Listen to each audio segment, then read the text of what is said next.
અમરેલી જિલ્લાના લાઠી તાલુકાનું નાનું એવું ગામ દુધાળા ને દુધાળાના વતની છે સૌજીભાઈ ધોળકિયા ફાઉન્ડેશન દ્વારા ગાગડીયો નદીને પુનર્જીવિત કરવામાં ઠેર ઠેર નાના નાના સરોવરો બનાવીને જળ સંચયનું કામ સૌથી વધુ જ્યાં થઈ રહ્યું. આજે ગુજરાત સરોવરનું લોકાર્પણ દેશના ગૃહપ્રધાન અમિત શાહજીએ કર્યું અને જળ સંચયના સૌજીભાઈ ધોળકિયાના આ કામને બિરદાવ્યું. અમે હાથ ઉપાડી જળ સંચયના સંકલ્પને ફરી એકવાર મનમાં યાદ કરી ભારત માતાનો જયકારો લગાવીએ. બોલો ભારત માતા કી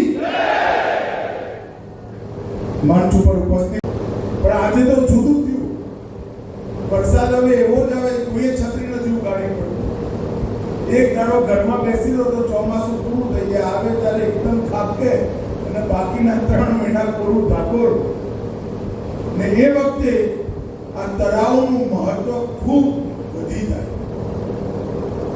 આવેલો વરસાદ એનું ટીપે ટીપું જો આપણે સાચવવાની વ્યવસ્થા કરીએ, ધરતીમાં ઉતારવાની વ્યવસ્થા કરીએ તો આપણા પૂરા દેશ અને પ્રદેશ કોઈ દિવસ ઉગાડના દાખલા ન બને.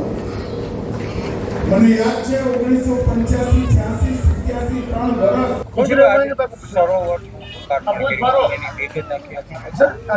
આજે આમ તો વિશ્વમાં બહુ સારી વાત છે કે વિશ્વ સરોવર દિવસ છે અને પાણીનું શું મહત્ત્વ છે એ અમિત શાહ સાહેબના આવવાથી આપણા બધા સૌરાષ્ટ્રના માટે એક મેસેજ છે કે આટલો બધો વ્યસ્ત સમયમાંથી સરોવરને મોટિવેટ કરવા, લોકોને મોટિવેટ કરવા, પાણીની સિરિયસ બતાવવા, સ્પેશિયલ આપને સૌને જોયા એમ આવ્યા એમનો ફેમિલી સમયમાંથી સમય કાઢીને આ રક્ષાબંધનના આગલા દિવસે હોય છે અમદાવાદમાં અને આજે પધાર્યા. એટલે પાણી અને બહુ ગમે પણ છે અને પાણી માટે આપણા દેશની બહુ જરૂરિયાત પણ છે. આપણે ગામમાં અને ઘરે ને સીમે સીમનું પાણી સીમમાં કેવી રીતે રોકી શકીએ એ મેસેજ છે. પોતે વ્યક્તિગત ઇન્ટરેસ્ટ લેતા હતા. પ્લાન્ટેશનમાં બી કે તમે 500 વર્ષ, 400 વર્ષ, 200 વર્ષ ચાલે એવા પીપળા અને વડના પણ ઝાડવાઓ, આ બધા મેસેજ માટે અને ખાસ આવ્યા હતા.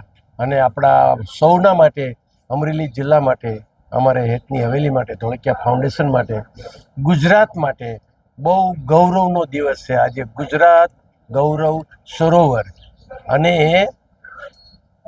આજે સરોવર દિવસ ઉજવવામાં આવે છે વિશ્વમાં. વર્લ્ડ વોટર લેક ડે એમ સરોવર દિવસના દિવસે જ ઓપનિંગ કર્યું. આનાથી મોટી આપણા માટે ઘટના ના હોઈ શકે અને અમે લોકો ખુશ છીએ. જે અમે સપના જોયા હતા 2 વર્ષથી, 2 વર્ષ પહેલાં કીધેલું હું એક સરોવરનું ઓપનિંગ કરવા આવીશ. આજનો દિવસ, આજની ઘડી આપણે એમના માટે જ એમને કીધું હતું 5 સરોવર તમને ઉપરથી દેખાય એવું સરોવરનું આપણે લોકેશન બનાવશું અને એનું ઓપનિંગ કર્યું.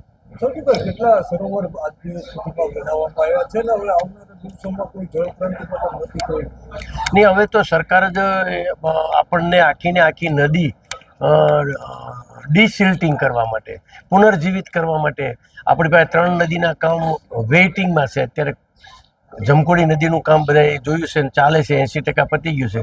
હજી ઠેબી બી કરવાની છે, ખારી બી કરવાની છે, ઘેલો બી કરવાની છે. ઘણા આપણા ગુજરાત સિવાયના લોકો છે પણ આપણે પહેલાં ગુજરાતની કરવાના છીએ. સરકારને પણ રસ છે.